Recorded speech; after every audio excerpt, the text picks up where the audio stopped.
Good morning, outliers. In today's video, we're going to be watching one called Roasting My Subscribers' Investments. Number two, we're going to be reviewing today's trending stocks. And listen, if we have time, we'll take a look at your stock request for the day. So let's get into this. This is called Roasting My Subscribers' Investments by the Humphrey Yang YouTube channel. Hey guys, so I had my subscribers send in their investments to me, and in today's video, I'm going to review them and give you my full thoughts on them. Now, this is the 5th edition of the series. If you'd like to watch the others, I will leave links down below for those. I've always thought that seeing actual numbers from real people and their financial situations is not only fun, but you can learn a lot from it. So today I chose 3 different subscribers with different risk profiles, goals, and portfolios. First, we have someone who is a 24-year-old teacher making about $55,000 per year, looking to buy a property in the next 5 years. Then second, we have a 50-year-old married man from Canada, so our neighbors to the north, who wants to know the best investing strategy for the next 4 years ahead of retirement. And lastly, we have a teen, 19 years old, just getting started with his portfolio, wondering what he should change, if anything. In each of these situations, you're going to take away something different. So Bro, I wish I had started at 19. I can't imagine how many more zeros I'd had if I started at 19. I hope you enjoy this video and watch it all the way through. So number one, starting with our 24-year-old today, he makes about $55,000 per year as a public school. Bro, 55 grand. That's like poverty level.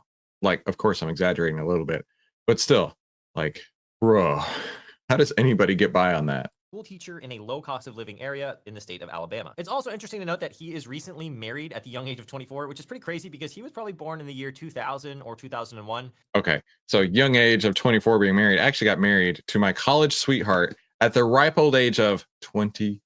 She and I will be together for 17 years, or married for 17 years, right? She locked me down the first couple of months of college, and she's like, I'm not letting this guy go. It's a good choice on her part. And yeah, that makes me feel really old. His goal is to, quote, invest/save for retirement. He doesn't necessarily prioritize his retirement as he generally loves his job. I guess having money to support my kids, planning on a kid within the next year or so, /family would be my main goal. And he also wants to buy some real estate in the next 5 years, so we're going to assess how realistic that is for him. His risk tolerance is medium to aggressive and wants a time horizon of 30 to 35 years. I think that's perfectly fine for his age. I think when you're really young, you should be risky and aggressive to try to stack as much cash as you can. His current net worth sits at around $61,000, broken out by the following. He's got $29.47 in his taxable brokerage account, $2,400 in his Roth IRA, and his home is worth about $250K, but he still owes $229K on it. He's got $35K in a high yield savings account and $28,000 in inventory of an Bro's doing pretty good. Like 24,000, and he, or 24 years old, and he's got $35,000 already saved up in cash. Honestly, I think that's great. Good for him. appliance business that he runs on the side. I'm just going to exclude the appliance inventory only because I think it's part of his business and I don't really consider it part of his personal net worth. Now, in terms of his income and expenses, he takes home $31.66 per month after taxes. He spends about $1,800. That's what I mean. Like, dude's making $3,000 a month take home and has, what was that, 35 grand saved up in cash? Like, legit. That's murder in the game right there. Good for him. $100-ish per month, so roughly a little bit more than half. And of that, he pays $900 for his share of the mortgage. Then he spends $120 on gas, $200 on groceries and food, which is pretty cheap, and $50 for entertainment or date nights. He has some other bills that he pays for, but he self-reports his savings rate at 42% of his take-home income, which is absolutely crazy to me. That means it's about $1,300 per month. But again, he does live in Alabama. No crap. How could you save? Who works a day job and can save 42% of their income? I don't know anybody who could do that. Not because of inflation that's happened. A low cost of living state, as well as he seems to have a really frugal lifestyle. So if you combine these two things, it's going to be a really great recipe for his financial future. With the savings, he is starting to max out his Roth IRA this year, and he continues to add to his brokerage account. All right, so before we get into his portfolio, So the Roth IRA, correct me if I'm wrong, but I think the max contribution is 18,000 per year, which is like a pittance. Like, why would you ever max? Why would you ever put a limit on that? I don't understand. Who thought that was a great idea to limit that? Probably the government, because they want more taxes. I would assume so. We will very shortly. I just want to talk about his first goal of wanting to basically retire in 30 to 35 years. I think he's already well on track, especially if he's able to keep his cost of living super low. If we use the 4% rule, which is very conservative, he's looking at needing around $1 million total by the time he retires, which will allow him to withdraw $40,000 per year. Of course, if we factor in inflation, and if you've seen some of my previous videos, Hold on. This is where I feel the retirement plan is just total hog shit, right? Total bullshit, total hogwash put together. That's hog shit. Okay. You're telling me that when you retire, you want to live on $40,000 a year,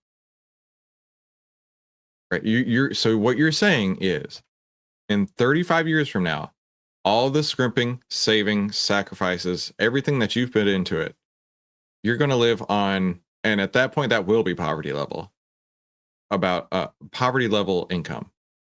I do not understand why this is acceptable. I don't get it. When I retire, some people would say I'm retired now, but when I retire, I want to be balling out of control, right? I don't want to be living on food stamps and saying, oh, I did the right thing for 35 years. This sucks. I don't get it. I don't get it at all. I do want to say hi to everybody real quick. JG says, I have nothing but zeros. Sean, thank you. I appreciate that very much. Jesse, good morning. Watching your videos has helped me avoid a lot of mistakes, and thank you for that. You are so welcome, Jesse. Like, I'm so stoked that people are actually picking up on this. Jesse, I only made 2,100 videos before you even figured out who I was. Just putting that out there. If you have the time, could you look at Nebius? How's the technicals looking? Save that for the last third of the show, my friend. I'll try and get to it. Tom, thank you, my friend. Chad, good morning. Stephen Black, yo, good morning. What's up? I'm so happy I finally caught you. Stephen, I'm happy I caught you this morning. I love your videos. Best trader out there? No, I don't know. I think I do okay. And I much appreciate you, my friend. Oh, it's 7,000. Good Lord. How can anybody save 7,000 and expect that to be like life-changing at the other end of your life, right? 8,000 if you're over 50. Goodness gravy. Peter, good morning. Adam, appreciate it. Steven, thank you. Pixel Mac, market breadth ticked up today. Let's see, we might have something cool. John's Fishtails. Fishtails meets DuckTales. Let's go. I'm new here too. No need for other channels. Only price pays. I feel like I'm home. Well, Peter or John, I am so stoked that you're here. Peter, I started late. You're at 60. Currently still learning and putting together a PowerPoint to teach my kids. Your info is the main basis of the PowerPoint, dude. And here's the deal. You know why? It's because I learned from incredible traders out there. And one thing that they always drilled into my head is A, only price pays, and B, learn to take a loss, right? Taking a loss sucks, but it's way easier to take a couple buck loss than take a $20 loss, right? Yeah, for sure. Rick, 1 million in today's money would be okay. To not require to keep working, I don't know. It depends, right? Depends on how much longer you have to have to live, right? I mean, if you had $1 million, you could go for 10 years, living a decently comfortable lifestyle, right? But if you retire today, like I'm 39 today, if I retired today and I had just $1 million in the bank, and I'm supposed to last till what, like 89? That's how. Okay, hang on. So that's 40 years. Or no, 50 years. 50 years from now. So $1 million divided by 50, $20,000. So no, I don't think at all $1 million is worth it. And this, no, thank you. James, I signed up for the whole package. Smart choice, my friend. SoFi as a buy. What? I don't know. We'll take a look at it in a little bit. But yeah, again, this doesn't make the math doesn't math to me. How this is supposed to be the best time of your life, and yet you're going to get by with, a couple bucks a month. That's it.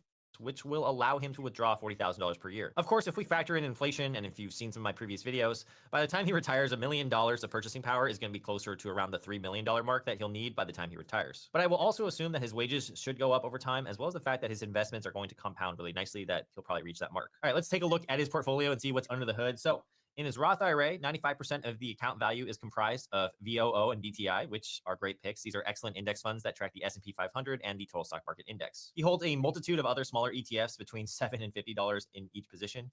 Honestly, I think all you really need is 1 to 2, maybe 3 ETFs max in your portfolio. So I would say that he would just kind of be better off just concentrating into VOO and VTI, and then the remaining ETFs just kind of seem like a distraction. Like I don't know VTI. What is VTI? I know VOO is the Vanguard equivalent of the SPY, but I don't know VTI. And honestly, VOO being a SPY, synonymous with the SPY, is a great place to be. Honestly, if you have no intention of being a trader, putting it in a target date fund or just buying the market outright, those are great places to be.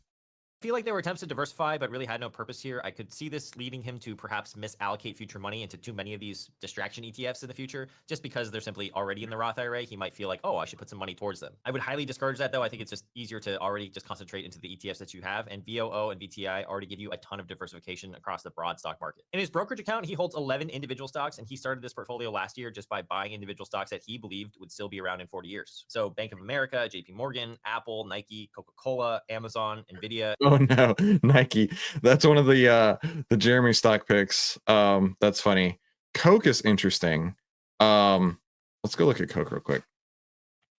I find Coke interesting because this one has such a crazy example of the market cycle, right? This is Coke, and let me jump over to the market cycle real quick. It's this slide here, right? So that is that, is that, is that. Now you'll notice that the stage 4 downtrend and stage 1 flattening part right there, I mean, that was really condensed. That was within a couple weeks where that moving average just really started to go back the other direction and then just rocket shipped back up. You don't normally see that, right? I know the YouTube stock pickers out there want to tell you, oh, everything is going to do exactly this. As it's going down, it will condense its time frame in the stage 1 flattening, condensing, consolidating trend and just rocket ship back up. That's what it does. No, we could look at something like AMD, right? It's been on a really, really ugly stage 4 downtrend for months, and it may round trip all the way back down to this side over here on this stage 1 over here before the stage 2 rocket. It may consolidate all the way back down to here, which is at $100. It may, but don't get suckered into thinking that every time we're hitting that stage 4 downtrend, the stage 1 will last about a week and then right back up. No, don't get too excited about that. I just saw that on there. I'm not saying it happens every time. I'm certainly not saying that this person thinks that, but I just thought it was really interesting when I saw it the other day.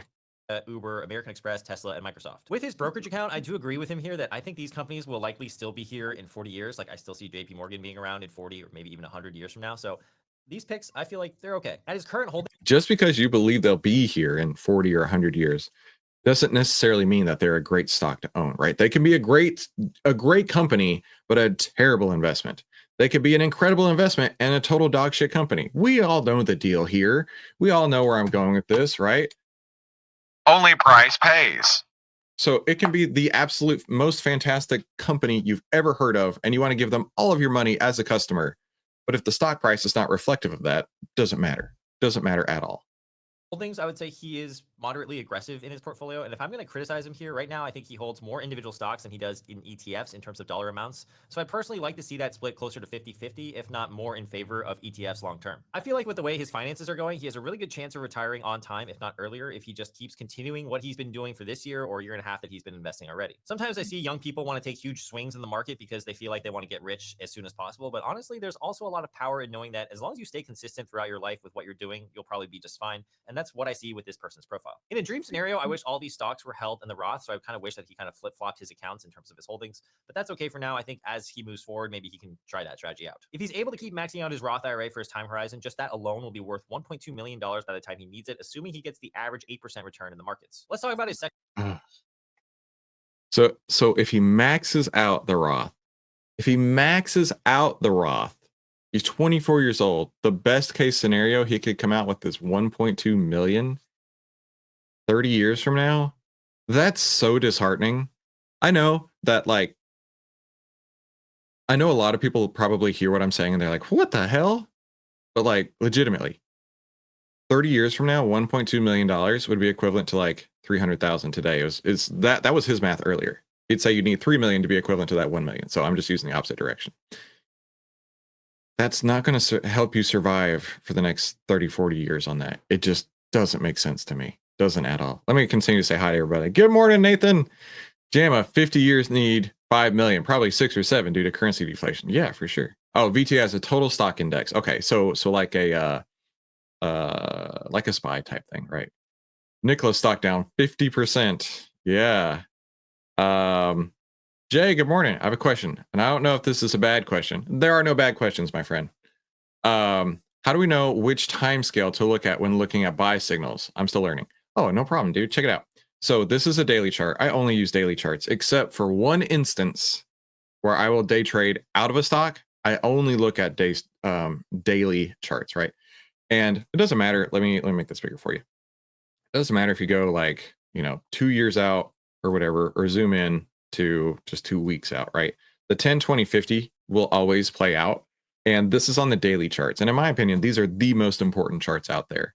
And the most important time of day, in my opinion, is the last hour of the day, because it's going to set up where that candle closes. And that's where everything is based on, right? All these ETFs that Humphrey Yang is describing over here, they all rebalance at the end of the day. Like the last 5 minutes of the day, you'll see like catastrophic amounts of volume come through. And it's actually really difficult to get filled where you want to in the last 5 minutes of the day, last 10 minutes of the day. It gets really stressful. So I like to do the last hour of the day, and that gets me as close as I can to these closing points here. Okay. But yeah, daily candles is where it's at. And then your 10 over the 20, price over the 50, right? That's your outlier trend template. That gives you some really strong insight into what is the market doing. And then you can always take this and layer it on with a market cycle, and you can see, hey, you know what? I think we're in the middle of a stage 2 uptrend over here with Coke, which is absolutely bonkers that it lasted that short. Whereas you could look at something like Tesla, right? Tesla being the darling stock that everybody wanted to buy for a minute. And you can say, oh, you know what? Okay, I have the market cycle chart, and then I can see the moving averages right here. They're starting to cross down. Oh, this looks like a stage 4 downtrend. Okay. Now, your stage 1 is where they're crossing back and forth. Your stage 2, they widen out and they go up towards Canada. Your stage 3 is they close back in close to each other and start crossing again. And your stage 4 is when they start pointing directly at the Gulf of America, right? That's the easiest way that you can now identify how those trends are acting. And honestly, it doesn't take more than 30 minutes a day. Honestly, I've been doing this for, since 2009. I'm only devoting 30 minutes a day to like actual trading, right? So this person here trying to retire with 1.2 million, just, Will be worth $1.2 million by the time he needs it, assuming he gets the average 8% return in the markets. Let's talk about his second goal of buying a second property in a few years. The median price of a home in the US these days is $415,000. So the down payment he would need for a median priced home is around $83,000. However, in a lower cost of living area, he said he wants to target a $250,000 purchase price of a home, requiring about a $50,000 down payment. And he's also going to have to be able to afford the mortgage payment of $1,542 per month. If he were to follow good home buying rules, he would need to make around $62,000 per year in order to comfortably afford this home using the 30% rule. Of course, I think his wife will probably help out a little bit here in order to comfortably. Wow. Holy moly. You only need 62,000 to buy a house for 415? Okay. Afford this home using the 30% rule. Of course, I think his wife will probably help out a little bit here, and because she also has an income that she can contribute. So this sounds like it will be pretty doable for them in the near future. My summary of profile number 1 is I think he's doing great. He's living frugally and within his means, and his savings rate is absolutely insane at 42%. Dude, I couldn't agree more. Just the fact that he has 35 grand in a high yield savings account, I mean, that is tremendous. I don't know if he got that from like maybe some inheritance, maybe some life insurance, maybe I don't know, but the point is that dude's making he's got nearly an entire annual salary, or 2/3 of an annual salary for him saved up at 24 years old. I mean, that's awesome. Good for him. With his high yield savings of $35,000, I think his future goals of buying a second property will come sooner rather than later. All right, so really great first profile. Now, before we get into the second profile, make sure to join my free Discord channel down below if you'd like to have your shot. I do No, as well. don't do If you're it. interested, married man who lives in a high cost of living area of Calgary, good old Cowtown, and he makes $125,000 per year. Combined with his spouse, they make about $240,000 per year, which is super impressive. So great job. His main goal is to, quote, produce 80% of their current salaried income in retirement. And Okay, now that's how you should be thinking, right? I don't want to live on 40K when I retire. I want to live on, dude, if I can pull 80% of what I'm making now, and I'm already making good money now in retirement, that's a lifestyle you'd like to go after, right? Still, I would way more prefer to have like 120% rather than 80%, 20% more versus 20% less. Because when I get to retirement age, bro, I'm going to be traveling like crazy. My wife and I, we love to travel, right? The first time we went out of the country was this year with my children.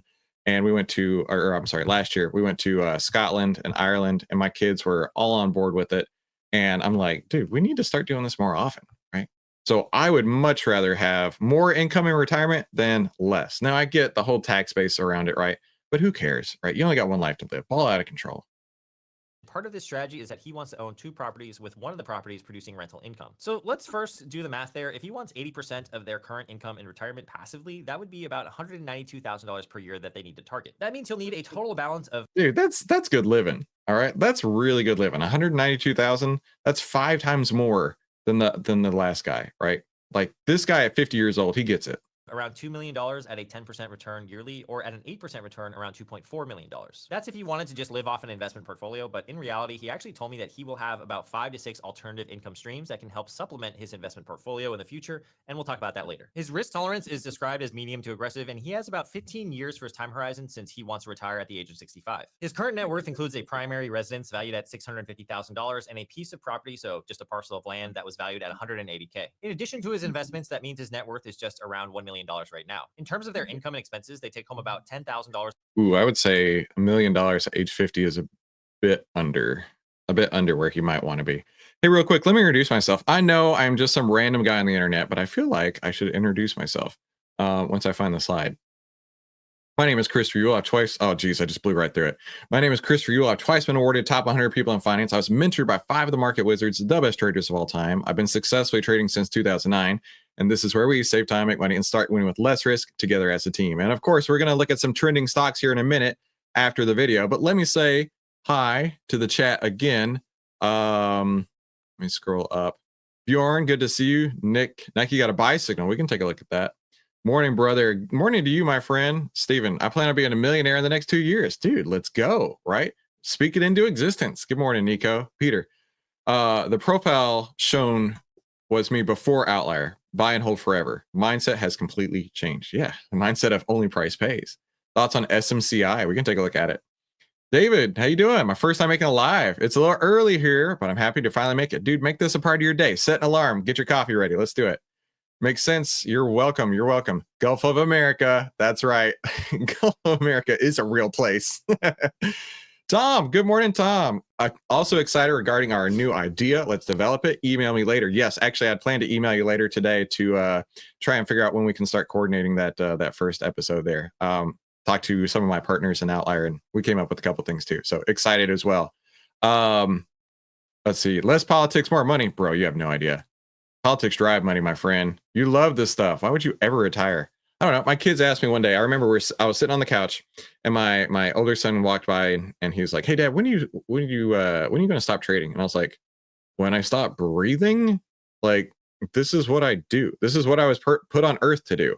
Right? I love this. Trading is my peanut butter, and I am the jelly. Right? This is what I do." My dad retired with 80% pension from the city he worked for. Man, that is a great contract. That's outstanding. If you paid off mortgage by retirement, then 80% of income would mean you have more disposable income. Oh, yeah. Great point. Great point. Keith, looks like a sell order block around $70. So lots of room to move. Hello there. Mari, good morning from Tokyo. Good morning. All right, let's get back to the video here. That means his net worth is just around $1 million right now. In terms of their income and expenses, they take home about $10,000 a month after taxes and auto contributions to their retirement accounts, and they're contributing about 9 to 10% of their salary. Ooh, wait a minute. Their take-home income is only $10,000. Surely this 9 to 10% is coming pre-tax and pre-whatever because it's Canada. I don't know, but 10,000 on 240K of gross income there. Something's broken in that. Every single month. Most of their take-home income is spent on the home and the kids that they have, but at least they made sure to pay themselves first and save 9 to 10% off the bat before they even got their paycheck. Let's look at his portfolio and then discuss what his other income streams are to see how far off he is or how close he is to getting to his goal of generating about 80% of his current income in retirement. All right, so in his portfolio, we see that in his 401k equivalent, which is the RRSP, he holds 5 ETFs. He holds VXUS, which is Vanguard's total international market fund, XEQT, the iShares Core Equity ETF portfolio. That actually includes over 8,700 holdings across the world and also includes the S&P 500 index. VDY, which is Vanguard's high dividend yield ETF for Canadians. SCHD, this is the tried and true dividend ETF from Charles Schwab, as well as VOO, the Vanguard S&P 500 ETF. I'm sorry, he has 6 ETFs. So XEI is his 6th one. It is a high dividend index ETF as well. First, let's go over some of the things that I see. So all three, SCHD, XEI, and VDY, they are holdings that are trying to accomplish the same thing, in my opinion, which is to get you dividends. Now, VDY is mostly Canadian banks. So if the Canadian economy slows, your portfolio might take a hit here. So That is one drawback. XEI has decent diversification within Canada, but if you're just looking for dividends, I think I would just stick to one. I would probably just hold SCHD alone. And speaking of holding too many things, XEQT. I traded SCHD not all that long ago. Let me see if I still have my notes on it. It was a buy signal and outlier, SCHD. No, I don't have my notes on it anymore. Yeah, I was trading it in this stage 2 uptrend, by the way. Look at it going down now. Which is an all-in-one global ETF, includes the S&P 500 already. And you also hold VXUS and VDY, which means that there's definitely a lot of overlap across all these holdings. VXUS is your only real exposure to non-US market, but it makes up only 5% of this RRSP. Since this person is about 15 years away from retirement, I would actually consider diversifying some of the concentration around VOO a little bit away from it, because right now it makes up 56% of this person's RRSP. And I think reducing it to 50% is a little bit better so that you aren't just betting everything on the US market. The US market is great and has been really consistent. Bro, what's wrong with betting everything on the US market, right? Don't you know that stocks only go up? Stocks only go up. Let's even go to VU. Stocks only go up. You should bet everything on it, right? Of course, I'm being sarcastic here, right? But you don't have to diversify all that much, right? Minervini, he talks about how important concentration is, and I completely agree. I'll put my full port into like 7-8 stocks total, right? Because I know I'm watching them every single day. If I have risk in the market, I'm not taking my eyes off the market at all, right? And I know what I want to see, and I want to see something like this, right? So I don't know. I mean, if you have the time to devote to just watching those 3 moving averages, or if you're a longer term investor, just throwing on the 50 period moving average, right? Let's count how many times since, let's say, this low right here in October 30th, 2023. How many times has it crossed the 50 period moving average, right? Let's do this. Let me take off some notes. I see over here, remove all annotations, and I'll circle every time it crosses, right? So one cross up here, okay? Let it run. Let it run. Let it run. One cross down right here. So this will do the close right there, right? You'll never hit the top. You'll never hit the bottom. But between these 2 points, close to close, without doing anything, you made 16%, right?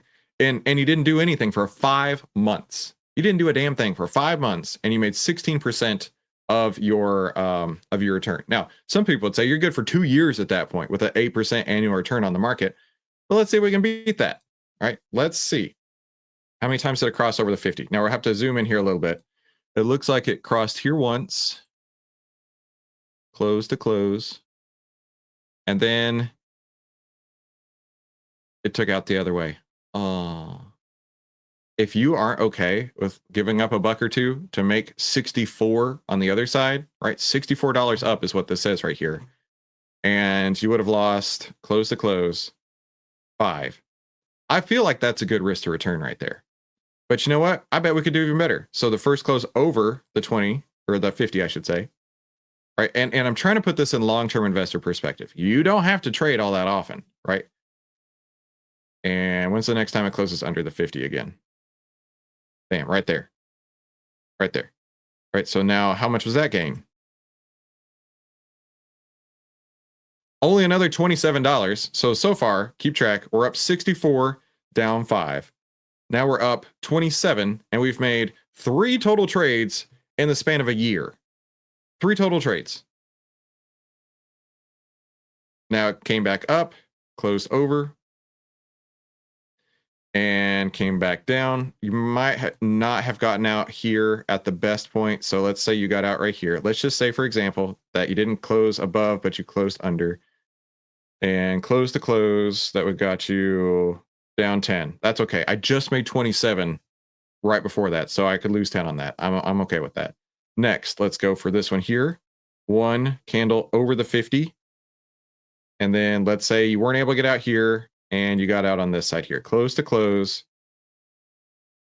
Close to close. You lost $1.69. This is what I'm trying to say, right? When you are in, and it goes and it trends in your direction, you can make 6, 12, 18, 74, $60, right? When it runs up. But sometimes it chops around, and you might lose $1, you might make $1, right? The objective is not to be 100% right. You're never going to be 100% right. You're never going to hit the top. You're never going to hit the bottom. But when the trends are happening, and we'll continue on because it has more trends, right? When the trends are happening, you can see these big moves just by following one moving average. You don't even need the 10, 20, 50. It helps, but you don't even need that.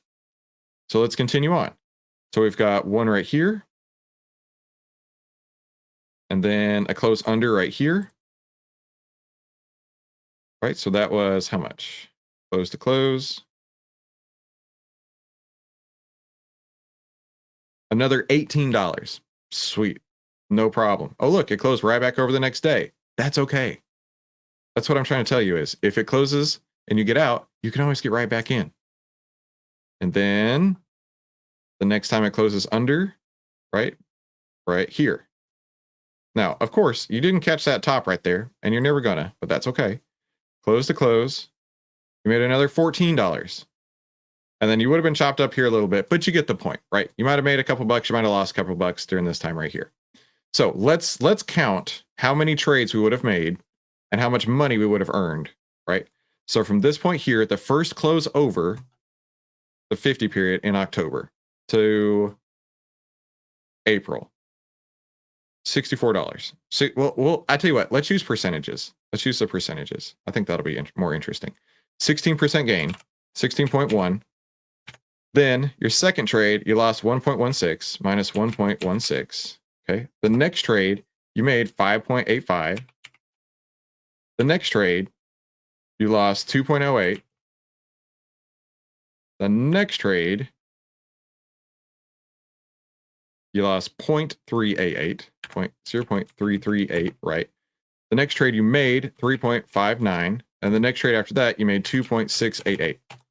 So you made from October of 2023 to December of 2024, so just over a year, you made 24.65%. Following how many moving averages?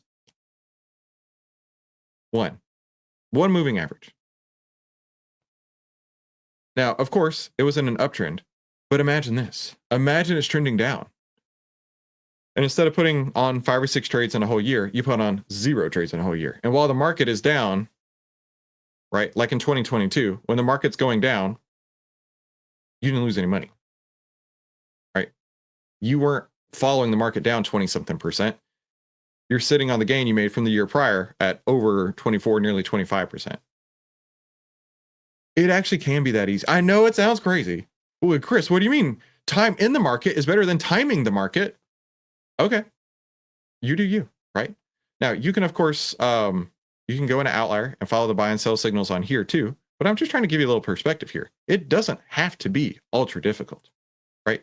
You don't have to pay anybody. You can go get free charting platforms inside your broker already. Throw one moving average on there. And if you are a long-term investor, follow the longer-term moving average, like a 50-day, rock and roll. It's crazy. Keith is right. The trend is your friend. It's crazy. Got to hit the road. Much love and respect, Chris. Catch it later on. Notifications are on. Hope everyone kills it today. Absolutely. Video is quiet. I don't know why. I think it's just his audio is a little bit lower. David says, I would assume crossing over the 10 or crossing over the 50 is relevant only if the 1020 remains above the 50 as per your trading. Right. But what I'm trying to say here is that you can boil it down to just one moving average, right? You could do it with the 10, but you'd be trading more often. You could do it with the 20, but you'd be trading more often. But if you are a longer term investor who doesn't want to deal with stuff, riding the 50 moving average would work great. We could even look at one of Tom's favorites, Palantir. We can even look at Tom's favorites, Palantir. You're going to love this. Watch this, right? Let's say you're a long-term believer in Palantir. Let's go back to June of 2024, before this huge move happened, right? We could even go back a little bit further.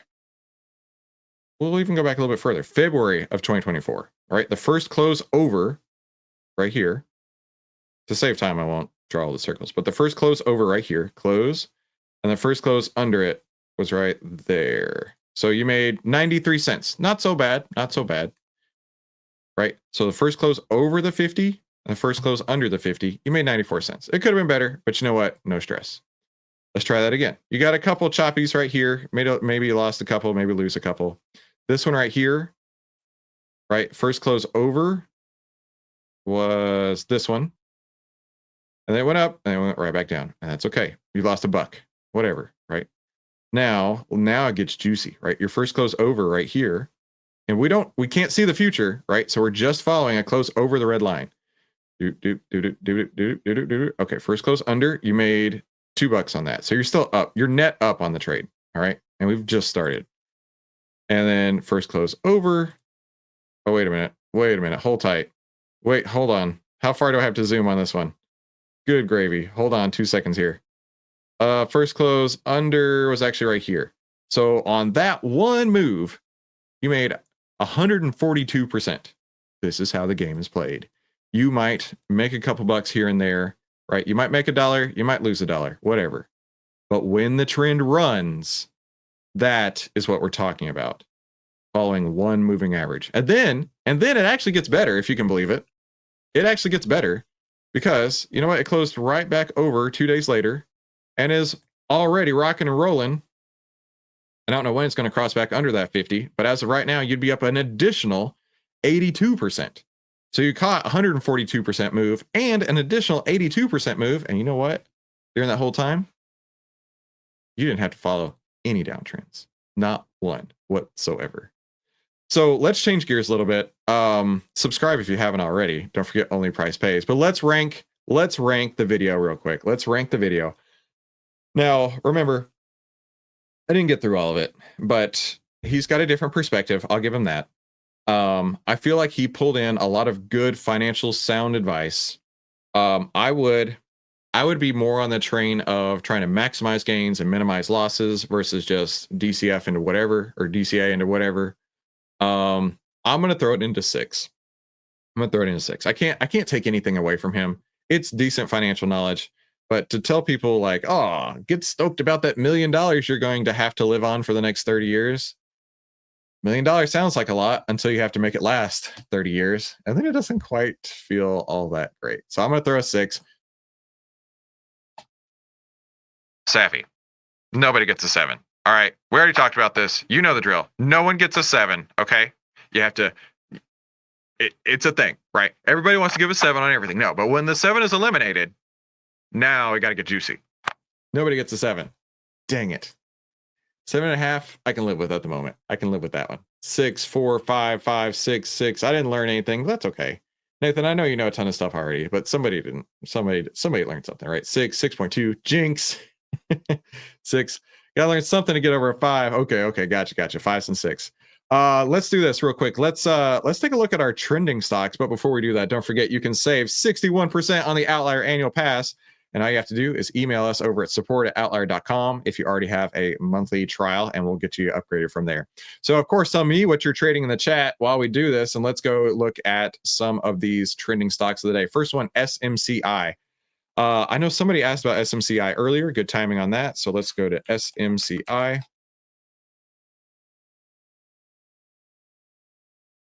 Put that load in here. Let's go to the chart. All right. Wow. Look at that. That's what you want to see. That is the trend you're looking for, right?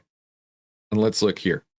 So you've got your stage. Look at this is such a beautiful representation of market cycle right here, right? Your stage 1 consolidation, your stage 2 uptrend. This is a really good example. Stage 3 side. I'm going to have to save this one because this is like perfect. Stage 3 consolidation, stage 4 downtrend, right? And now you're starting a stage 2 again, stage 2 uptrend. Now notice over here that the level where the stage 1 is at on the left-hand side is a little bit lower than the stage 1 on the right-hand side. And that's what you want. You want to have it step up. But a round trip like this is not great either. But I'll tell you what, it's opening right now, right under that order block. If you are in SMCI, I will tell you exactly how I would trade out of this. Now take notes because you're going to love this. This is exactly how Chris would trade out of this. On your charts, right? On your charts, you want to set this level right here. This order block is at, we're going to mark it on the chart so we can see it a little bit easier when I zoom in here. 59.52. All right, follow along. We're going to go real deep detail on this one. 59.52. It's up roughly 5% this morning. If it goes up into the order block, things change, right? Because order blocks really work as super strong support and resistance. I would close at the end of the day if it goes up into that order block. But I would day trade out of it on a 5-minute chart. So meaning I would switch my chart to a 5-minute chart. And now I know where that daily order block is at because I put that red line there. See, it's the same red line from when I zoom in to here. Okay. Now, if it goes up into there, like the market's been open for 45 seconds, don't get too stoked on that. Wait for the 10 to cross the 20. What do I mean? So the blue line in my charts is the 10. The black line on my charts is the 20. If they do not cross when they go up into that order block on the 5-minute chart all day, let them run, bro. Let them run all day. If they can come up into this area, if they can come up into this order block area and not cross back on the 10 and 20, that's a great sign. I would let that run, but I would also close at the end of the day. Or if it pops up into there and then the 10-20 cross back down, right? Let's say it pops up into here for a minute and then it starts trending back down. When the 10-20 cross back, that's when I'm out. This is the 10 period and 20 period. So this is 5 times 10 and 5 times 20. So basically the 100-minute average and the 200-minute average. When those cross, that is an exit signal for me. So if you are in SCMI, that is how I would trade out of it. That is how I would trade out of it. And I did want to see here, look at that buy signal we got on it. We got a 6-month chart. I just realized I went way long in that video, so I'm gonna have to cut this short in just a minute. So yeah, look at this buy signal we got on January 28th. Let's go back to the dailies. January 28th. I wouldn't have traded it personally because it is 10 under. Let me remove this. A 10 under the 20 price, under the 50, but it like legit totally was a solid signal right there. How much is that up? From close to close. Right now it's up 111% in 15 days. Dude, let's go. Now, notice also the fear and greed, right? The fear started evaporating right here and really came out quickly, and we're getting deep in the greed. We're at 18 out of 50. So we're about a third of the way into the greediness factor. So SMCI is looking gorgeous. Okay. FTNT. Let's do FTNT. FTNT. I'm gonna have time for 3 of these, and I'm not playing favorites, just seeing what I can see on there. Okay. So first we got an order block right underneath FTNT. I love that. That gives it lots of support underneath it. Let's go to the outlier dashboard here real quick. FTNT.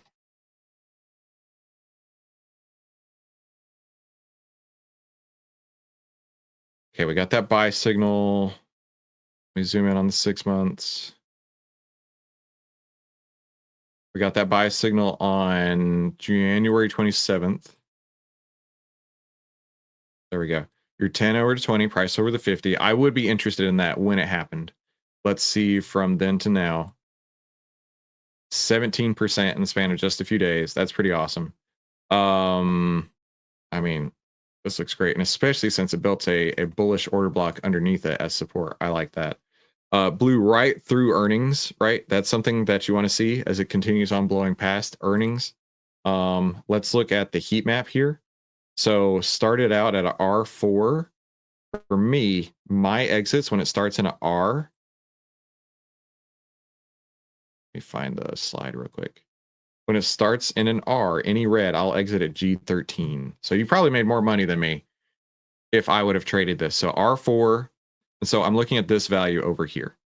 So it goes from R4, 0, G4, G8, G10, G13. Happened on February 7th. So that would have been my exit point, February 7th. Right there, close to close. Now I know it has earnings, so we're going to pretend like earnings didn't exist. Close to close, 11%. That's how I would have traded out of it. Let's go to the next one here. You're totally welcome, Gary. Super helpful. Or super glad that I can be helpful. Do you have any detailed explanation using the 21 DTE calls when you see a move about to occur? So the way that I go with finding the option strike is this, right? I start at 21 days because generally my trades are about 10 days or less. So 21 days gives me enough time to make it work. Because I don't want a 0 DTE. I don't want a 7 DTE. I want something where I can hold it all the way up to 21 days if it continues to work in my direction. I want 250 plus open interest, which means you want to go 4 to 6 times more than you're ever going to put on. So if I'm putting on 40 contracts, 250 is great. If I'm putting on 60 contracts, 250 is great. If I'm putting on 100 contracts, I might need to go higher, but 250 is where I start at. Less than 50-cent bid-ask spread. That way the bid and ask is really tight, which shows lots of liquidity. And I go for 20% or less extrinsic value. We're not going to get into all that, but extrinsic value goes to zero on every stock, on every option, on every chain, on every expiration, every time, right? And generally that puts me around the 80 delta. I mean, sometimes a little more, sometimes a little less, but it always ends up at the 80 delta, basically.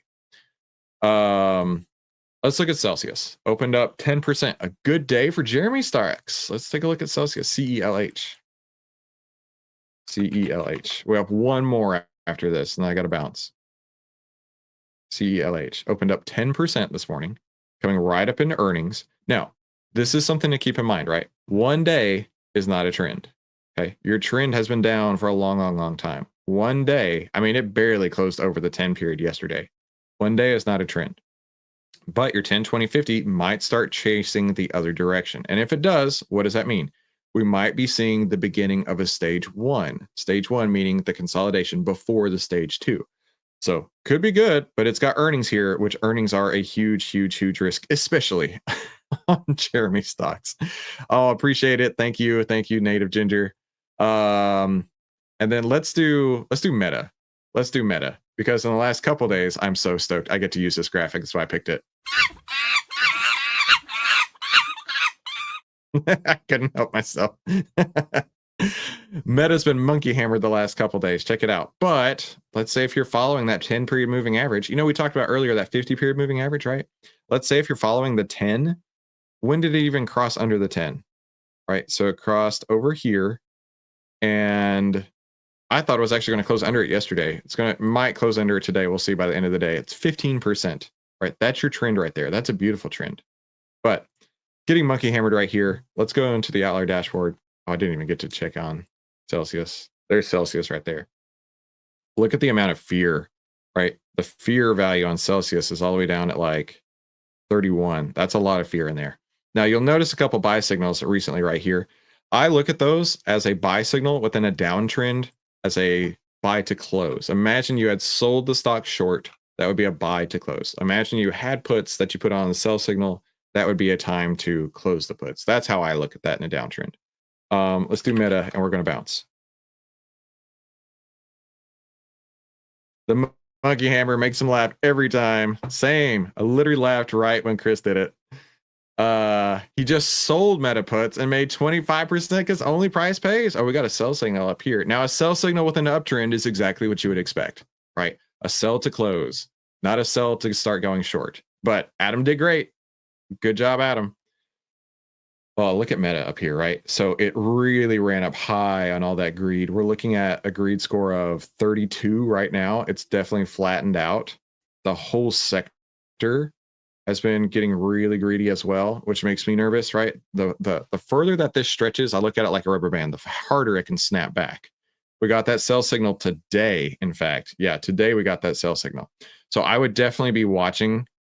This may be the end of the run for Meta, at least for a while, because it could snap back. But then again, you know what? Let's just take it one day at a time, following that trend. And right now, the 10 period moving average, I'll give you a little cheat sheet here.